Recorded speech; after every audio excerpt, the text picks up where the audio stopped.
नमस्कार मित्रांनो, वी अकॅडमीमध्ये आपल्या सर्वांचं स्वागत आहे। आपल्याला माहितीच आहे की 2025 ची जी डिस्क्रिप्टिव्ह पॅटर्नची एक्झाम होणार आहे त्या पॅटर्नचा संपूर्ण सिलेबस डीकोड हा एमपीएससीने केलेला आहे आणि आपण हा संपूर्ण डीकोडेड सिलेबस पॅटर्न काय आहे, कशा पद्धतीचे आपल्या परीक्षेमध्ये प्रश्न येणार आहेत आणि प्रश्नांची संख्या किती असणार आहे, नेमके मार्क्स किती असणार आहेत, या सर्व गोष्टींचा आढावा जे आहे त्या एमपीएससीच्या रिसेंट नोटिफिकेशनमध्ये त्यांनी दिलेला आहे। बऱ्याच विद्यार्थ्यांना प्रश्न सतावत होता एवढे दिवस झाले की एमपीएससी नी जो पॅटर्न आहे म्हणजे कशा पद्धतीचे 2025 साठी प्रश्न तयार करायचे, कशा पद्धतीने अभ्यास करायचा आहे हे विद्यार्थ्यांना खूप दिवसापासून कोडं पडलेलं होतं जे 2025 चा अभ्यास करतात त्यांच्यासाठी। आता हे जे त्यांचं एक डिफिकल्टी किंवा आपण जे कोडं म्हणूया डोक्यामधलं हे एमपीएससी ने तर सॉल्व करण्याचा प्रयत्न केलेला आहे। थोडक्यात बघूयात आपण जी राज्यसेवा डिस्क्रिप्टिव्ह पॅटर्न जी परीक्षा होणार आहे, राजपत्रित राज्यसेवा परीक्षा, त्या मुख्य परीक्षेचा अभ्यासक्रम जो आहे तो कशा पद्धतीचा असणार आहे हे थोडक्यात बघूयात।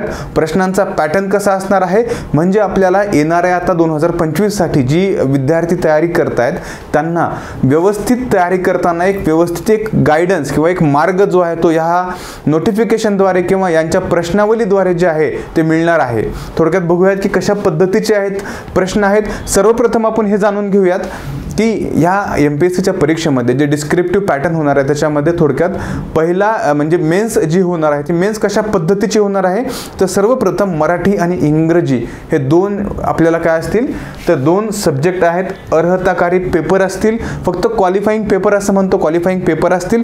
त्यानंतर चालू होईल एसेचा पेपर म्हणजे निबंधाचा पेपर। निबंधाचा पेपर झाल्याच्या नंतर GS first, GS second, GS third आणि जीएस फोर हे जीएसचे 4 पेपर आहेत आणि त्याच्यानंतर ऑप्शनलचा पेपर येईल। ऑप्शनलचा पेपर हा फर्स्ट आणि सेकंड या दोन भागांमध्ये विभागलेला असेल। हे आपण आज जे आहे ते जीएसचे 4 पेपर, त्यासोबतच एसेचा पेपर आणि मराठी आणि इंग्लिश जे पेपर कशा पद्धतीचा यांचा क्वेश्चन पेपर असणार आहे ते आपण इथे थोडक्यात पाहणार आहोत। लक्षात घ्या, प्रश्नपत्रिकेचा नमुना जो आहे तो दिलेला आहे 2025 पासून ही जी पारंपरिक वर्णनात्मक परीक्षा आहे ती होणार आहे म्हणजे मेन्स डिस्क्रिप्टिव्ह पॅटर्न जी आहे ती होणार आहे। आणि ह्या डिस्क्रिप्टिव्ह पॅटर्न मध्ये आपण बघू शकतो की पेपर फर्स्ट जो दिलेला आहे तो दिलेला आहे मराठी भाषेचा, अर्हताखाली म्हणजे क्वालिफाइंग पेपर आहे। फक्त याच्यामध्ये तुम्हाला क्वालिफाय व्हायचं आहे, याचे मार्क्स जे आहे तुमच्या मुख्य परीक्षेच्या मार्क्स मध्ये गृहीत धरले जाणार नाहीत। लक्षात घ्या, एकूण गुण 300 आहेत, कालावधी 3 तासांचा आहे। मराठीच्या पेपर मध्ये फक्त क्वालिफाइंग पेपर आहे, याचे स्वरूप जे आहे ते पारंपरिक वर्णनात्मक स्वरूप आहे म्हणजे तुम्हाला तिथे लिखाण करायचं आहे। आता प्रश्न पत्रिकेसंबंधी काही सूचना ज्या आहेत त्या आयोगाने दिलेल्या आहेत। कुठल्या सूचना ज्या आहेत त्या आयोगाने दिलेल्या आहेत ते बघूयात। याच्यामधील काही सूचना आहेत तर पहिली सूचना जी आहे ती सर्वात महत्त्वाची आहे। याच्यामध्ये आहे तर सर्व प्रश्न हे अनिवार्य आहेत म्हणजे कंपल्सरी तुम्हाला पेपरमध्ये संपूर्ण प्रश्न सोडवायचे आहेत। सेकंड, आता आपल्याला जे नमुना प्रश्नपत्रिका दिलेली आहे त्या नमुना प्रश्नपत्रिकेमध्ये संपूर्ण गुण त्या प्रश्नपत्रिकेमध्ये आपण जे नमुना दिलेली आहे किंवा जी मेन प्रश्नपत्रिका असेल त्याच्यामध्ये संपूर्ण गुण जे आहेत त्याच्या आपल्या क्वेश्चनच्या पुढे जे आहेत ते लिहिलेले असतील म्हणजे उपप्रश्न किंवा प्रश्नासमोर ते गुण दिलेले आहेत। जिथे पर्याय दिलेले असतील तिथे सोडवलेल्या पर्यायांचे केवळ आवश्यक संख्येइतकेच अनुक्रमाने प्रथम प्रतिसादांचे मूल्यांकन केले जाईल असं म्हटलेलं आहे। एखादे उत्तर जे आहे तुम्ही कट मारल्याशिवाय अंशतः सोडवलेले असल्यास ते मोजण्यात येईल। अतिरिक्त प्रतिसादांचे मूल्यांकन केले जाणार नाही आणि त्याकडे दुर्लक्ष केले जाईल म्हणजे तुम्हाला आन्सर तुमचं लिहिणं झाल्याच्या नंतर तुम्हाला काय करायचं इथे मोकळ्या जागेमध्ये सुद्धा इथे कट करायचं आहे। ओके, थोडक्यात जेथे पर्याय दिलेले असतील तिथे सोडवलेल्या प्रश्नांचे केवळ आवश्यक संख्येइतकेच अनुक्रमांकाने प्रथम प्रतिसादांचे मूल्यांकन केलेले जाईल म्हणजे ज्या पद्धतीने तुम्हाला पर्याय दिलेले असेल त्याच पद्धतीने तिथे मूल्यांकन केले जाईल। ओके, यासोबतच उमेदवारांनी प्रत्येक प्रश्नातील उपप्रश्नांची उत्तरे एकत्रित सोडवणे अपेक्षित आहे असं म्हटलेलं लक्षात घ्या, हे खूप महत्त्वाचं आहे। प्रत्येक प्रश्नातील उपप्रश्नांची उत्तरे एकत्रित सोडवणे अपेक्षित आहे। जर एखाद्या प्रश्नाचा उपप्रश्न इतरत्र सोडवल्याच्या नंतर काही प्रश्न सोडवल्यानंतर किंवा दुसऱ्या इतर प्रश्नाचा प्रयत्न केल्यानंतर अशा प्रकारे नंतरचे उपप्रश्न मूल्यांकनासाठी दुर्लक्षित केले जातील म्हणजे तुम्ही जर पहिला प्रश्न सोडवला त्याच्यामधला ए सोडवलेला आहे, लगेच दुसरा प्रश्न सोडवलेला आहे, दुसऱ्यामधला समजा तिथे बी सोडवलेला आहे आणि परत तिसरा प्रश्नाच्या जागी तुम्ही प्रश्नामधला ए पहिल्या प्रश्नामधला तिथे बी घेतलेला आहे किंवा दुसरा जो पर्यायी तुमचा जो उपप्रश्न आहे तो घेतलेला आहे, तर अशा बाबतीमध्ये हे मार्क्स जे आहे ते काउंट केले जाणार नाहीत. बऱ्याच विद्यार्थ्यांची सवय असते. आता ही सवय आपल्याला इथे मोडावी लागेल. यासोबतच प्रश्नांमध्ये वेगळा निर्देश केलेला नसेल तर प्रश्नांची उत्तरे मराठी म्हणजे तुम्हाला मराठीमध्ये देवनागरी लिपीमध्ये लिहायची आहेत. जेथे जेथे शब्दसंख्येची मर्यादा प्रश्नांमध्ये सांगितलेली असेल तेथे तेथे त्या प्रश्नपत्रिकेवरती शब्दांच्या मर्यादेचे तुम्हाला पालन करावे लागेल. म्हणजे 100 शब्दामध्ये लिहायचं असेल तर 100 शब्दामध्येच प्रश्न लिहावा लागेल. तुम्ही तो 200 किंवा 300 शब्दामध्ये जरी लिहिला तरी तेवढे पुढचे जे शब्द आहेत ते काउंट केले जाणार नाहीत किंवा तेवढे तुम्हाला मार्क्स जे आहेत ते जास्त मिळणार नाहीत. ओके. उत्तर पुस्तिकेतील कोणताही प्रश्न कोरे सोडल्यास त्यावर स्पष्टपणे काट मारावी. लक्षात घ्या, तुम्ही जेव्हा एखादा प्रश्न सोडून तुमचं एखादं पेज जे आहे ते ब्लँक राहतं तिथे काट मारणं सुद्धा आवश्यक आहे. ओके. थोडक्यात काय, उत्तर पुस्तिकेतील कोणतेही प्रश्न कोरे सोडल्यास म्हणजे तुम्हाला प्रश्न एखादं कोरे सोडलं तर तिथे तुम्हाला काट मारावी लागेल, म्हणजे कट करावं लागेल. ओके. आपण अशा पद्धतीने करतो, असं कोऱ्या प्रश्नावरती करावे लागेल. आता थोडक्यात मराठीची जी प्रश्नपत्रिका आहे ती कशा पद्धतीची असेल, याच्यामध्ये निबंध जे आहे ते 100 गुणांचा असेल, त्याच्यामध्ये परिच्छेदांचे आकलन जे आहे ते 60 गुणांचे असेल, सारांश लेखन सुद्धा 60 गुणांचे असेल, मराठी उतारांचे इंग्रजीत भाषांतर करायचे ते 20 मार्काचे असेल, यासोबतच इंग्रजी उताराच्या मराठीत भाषांतर सुद्धा 20 मार्काचे असेल आणि परिपाठ व शब्दसंग्रह 40 मार्कांचे असेल. म्हणजे हे तुम्हाला 300 प्रश्नांची प्रश्नपत्रिका आहे आणि या 300 पैकी तुम्हाला क्वालिफाईंग ह्यामध्ये फक्त क्वालिफाईंग मार्क्स जे आहेत ते घ्यायचे आहेत. ओके. लक्षात घ्या, ही फक्त क्वालिफाईंग पेपर आहे. त्याच्यानंतर सेम असा पेपर इंग्लिश लँग्वेजचा आहे, क्वालिफाईंग पेपर आहे, 3 तासाचे ड्युरेशन आहे, 300 मार्काचा पेपर आहे. याच्यामध्ये सुद्धा सेम इन्स्ट्रक्शन आहेत. याच्यामध्ये तुम्हाला एसे 100 मार्काचा असेल, कॉम्प्रेन्शन ऑफ गिवन पॅसेज 75 मार्काचा असेल, प्रेसे रायटिंग म्हणतो ते 75 मार्कांचा असेल, युसेज अँड व्होकॅब्युलरी पार्ट जो आहे तो 25चा असेल आणि usage and vocabulary part second जो आहे तो 25 मार्क्सचा असेल. म्हणजे थोडक्यात 300 मार्काचं डिस्ट्रीब्युशन अशा पद्धतीने केलेलं आहे. पेपर मराठीचा आणि इंग्लिशचा दोन्ही पेपर कसे आहेत तर क्वालिफाईंग म्हणजे फक्त आपल्याला क्वालिफाईंग नेचरचे असणार आहे, फक्त आपल्याला पास व्हायचं आहे. आता याच्यानंतर आपला खरा जो डाव आहे तो चालू होतो, म्हणजे कुठला, परीक्षेचा पेपर 3 ज्याला आपण एसे रायटिंग निबंध लेखन असं म्हणतो, तो इथे चालू होतो. एकूण गुण 250 मार्काचा एसे रायटिंग आहे. परत लक्षात घ्या, मराठी इंग्रजीचे मार्क्स तुमच्या मेन्सच्या काउंटमध्ये जे आहेत, मेन्सच्या मार्क्समध्ये तुमचे काउंट केले जाणार नाहीत.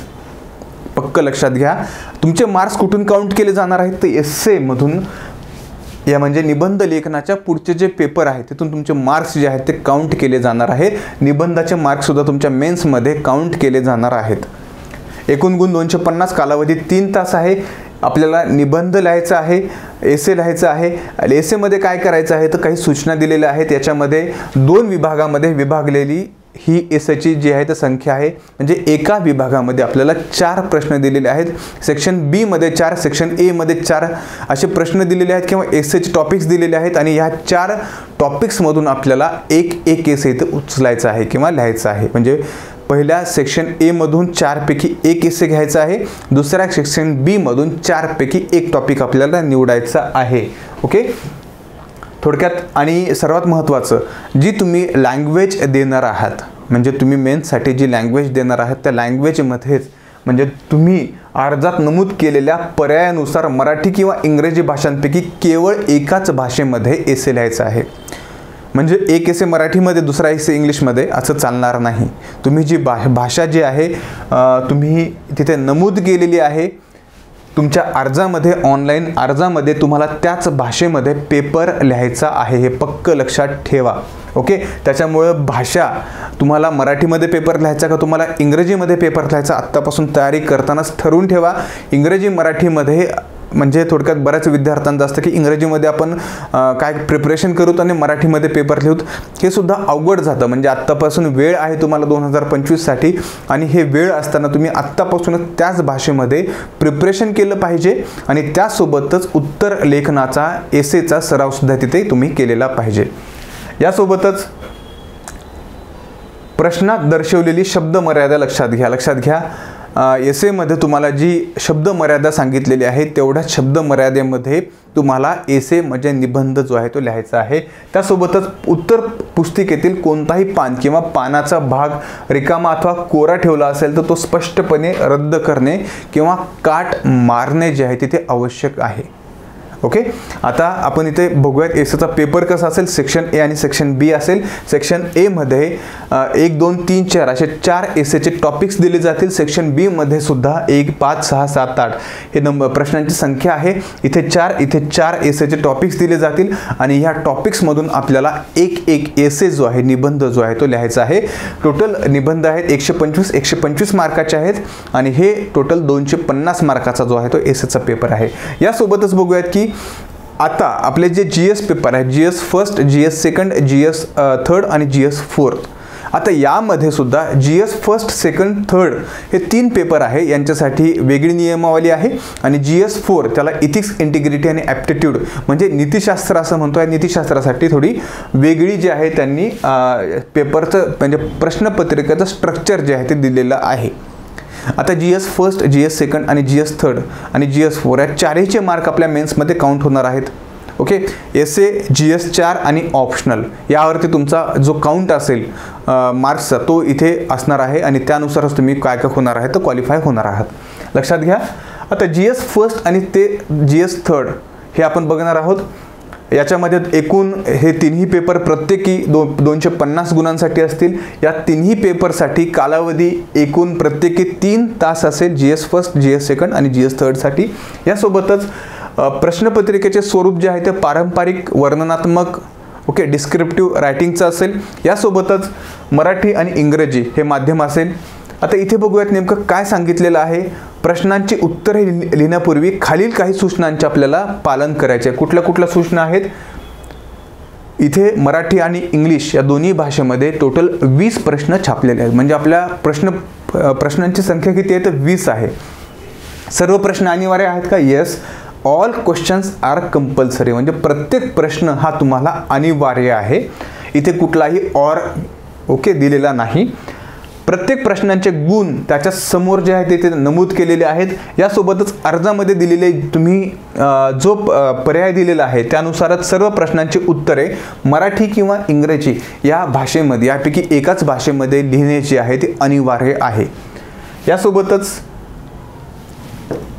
उत्तराचे माध्यम जे आहे ते इथे नमूद करायचे आहेत। म्हणजे अर्जात दावा केल्यानुसार आपण बघितलेलं आहे की प्रवेश पत्रात दर्शवल्यानुसार उत्तर पुस्तिकेवर उत्तराचे माध्यम तुम्हाला नमूद करायचे आहे, हे सर्वात महत्त्वाचं आहे।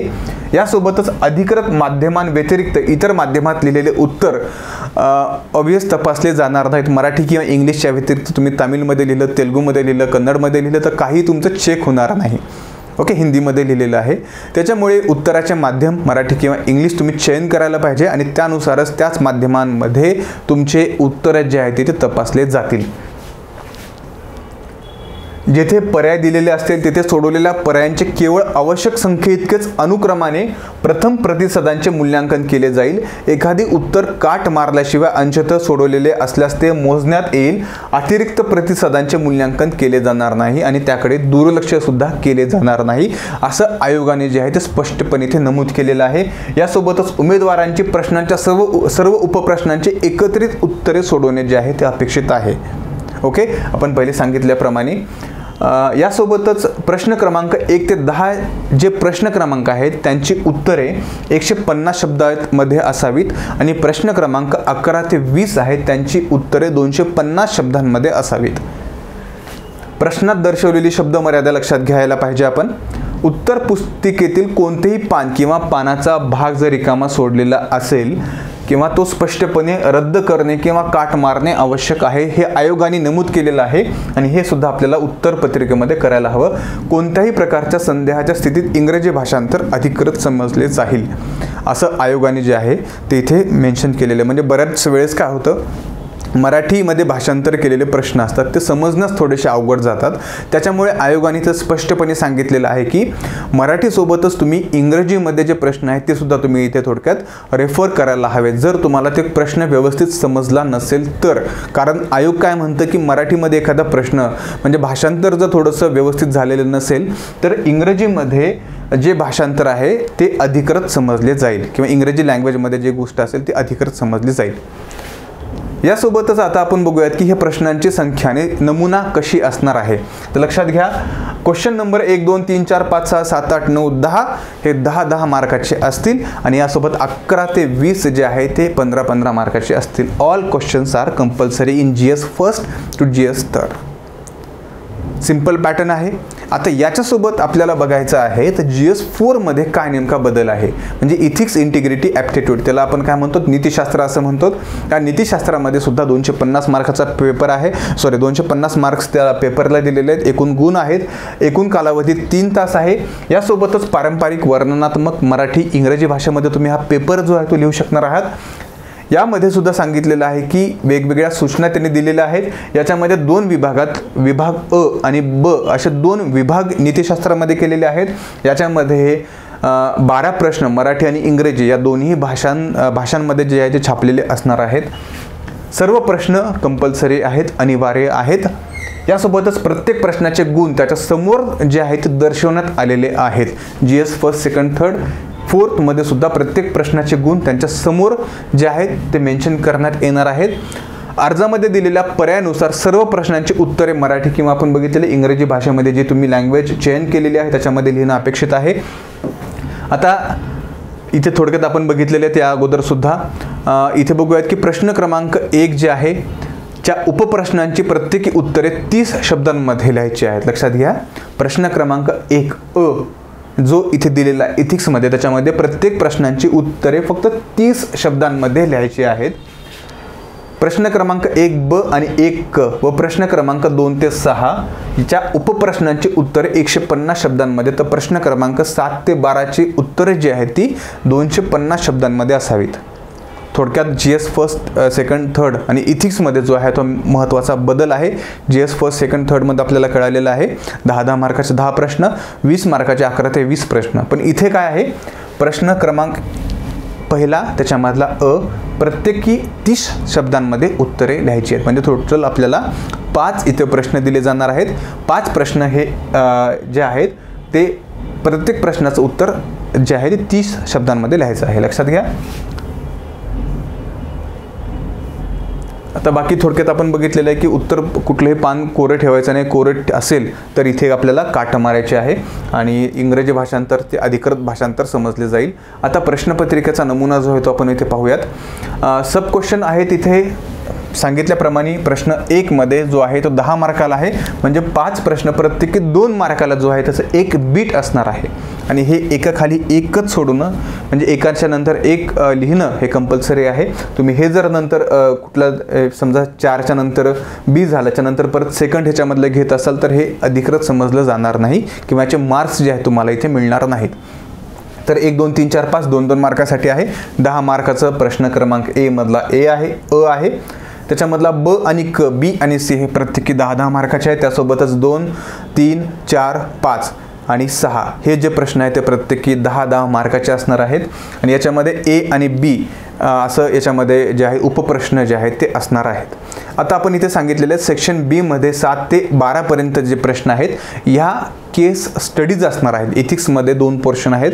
एक जो आहे तो आपला मेन इथिक्सचा पोर्शन आणि इथिक्समध्ये ज्या केस स्टडीज आहेत ते केस स्टडीज 20-20 मार्कासाठी प्रत्येकी असणार आहेत. त्या आहेत 7 ते 12 मध्ये case studies as per syllabus. Okay, 2 इथिक्सचे सेक्शन आहेत. आपण थोडक्यात बघितलेलं आहे की जे आयोगाने हे नवीन पॅटर्ननुसार नवीन पॅटर्न 2025 साली बदलणार आहे आणि नवीन पॅटर्नच्या अनुषंगाने सर्वात महत्त्वाचं विद्यार्थ्यांचा जी संभ्रम अवस्था होती की नेमका प्रश्नपत्रिका जी असेल ते कशा पद्धतीची असेल, आयोग कशा पद्धतीचे प्रश्न विचारेल हे आयोगाने इथे दूर करण्याचा प्रयत्न केलेला आहे. आणि आता तुम्हाला जे विद्यार्थी 2025साठी प्रयत्न करणार आहेत त्यांना थोडक्यात आता प्रश्नांची उत्तरे कशा पद्धतीची लिहायची आहेत। नेमकं बऱ्याच विद्यार्थ्यांचं होतं की सर हे UPSC प्रमाणेच पॅटर्न आहे। यस, UPSC प्रमाणेच हा पॅटर्न दिलेला आहे आयोगाने, पण तरी संभ्रम अवस्था जी आहे ते विद्यार्थ्यांमध्ये होती की कशा नेमकं काय आयोग काही बदल करेल का। ओके, या प्रश्नाचे आयोगाने जी उत्तरे आहेत ते तुम्हाला इथे हा स्पष्ट त्यांचं एक नोटिफिकेशन काढून हे इथे स्पष्ट केलेलं आहे। लक्षात घ्या 2025साठी आपल्याकडे वेगवेगळ्या बॅचेस जे आहेत ते चालू होत आहेत। त्यानुसार तुम्ही जे आहेत V अकॅडमीचं जे ॲप्लिकेशन आहे तुम्ही ते डाउनलोड करू शकता। त्याच्यामध्ये तुम्हाला आन्सर रायटिंग असेल, त्यासोबतच GS first, second, third, fourth याच्यामधले वेगवेगळे टॉपिक्स असतील, त्याच्या वेगवेगळ्या बॅचेस आहेत आपल्याकडे। आणि यासोबतच तुम्ही जे आहेत V अकॅडमीशी कनेक्ट व्हा यूट्यूब चॅनल आहे, याच्यामध्ये सुद्धा आपण वेगवेगळे व्हिडिओ जे आहेत 2025साठी ते अपलोड करत आहोत। आणि हा जो पॅटर्न आहे मला वाटतं की हा जो पॅटर्न आहे तो आता प्रत्येकाने ॲक्सेप्ट करायला हवा आणि त्या अनुषंगाने जी आहे ती तयारी प्रत्येकाने आत्तापासून चालू करायला हवी। जर कोणालाही काही तयारी करताना प्रॉब्लेम येत असेल, आणखीन कुठल्या शंका असतील तर तुम्ही मला कमेंट सेक्शनमध्ये कमेंट करू शकता किंवा मला डायरेक्टली तुम्ही व्हॉट्सअप किंवा मोबाईलवरती कॉन्टॅक्ट साधून तुम्ही तुमच्या शंकाचं जे आहे ते निराकरण करू शकता। आज आपण ह्या सिलेबसमध्ये इथेच थांबूयात आणि याच्यामध्ये ऑप्शनल जो आहे तो स्पेशल ऑप्शनलसाठी आपण व्हिडिओ घेऊन येऊयात। ऑप्शनल कसा निवडावा, ऑप्शनलचा सिलेबस जो आहे तो आयोगाने कशा पद्धतीचा दिलेला आहे, त्याच्या प्रश्नसंख्या किती येणार आहे, या सर्व गोष्टी आपण जो आहे त्या स्पेशली ऑप्शनलच्या व्हिडिओमध्ये जे आहे ते आपण इथे पाहणार आहोत। आज आपण इथेच थांबूयात। धन्यवाद।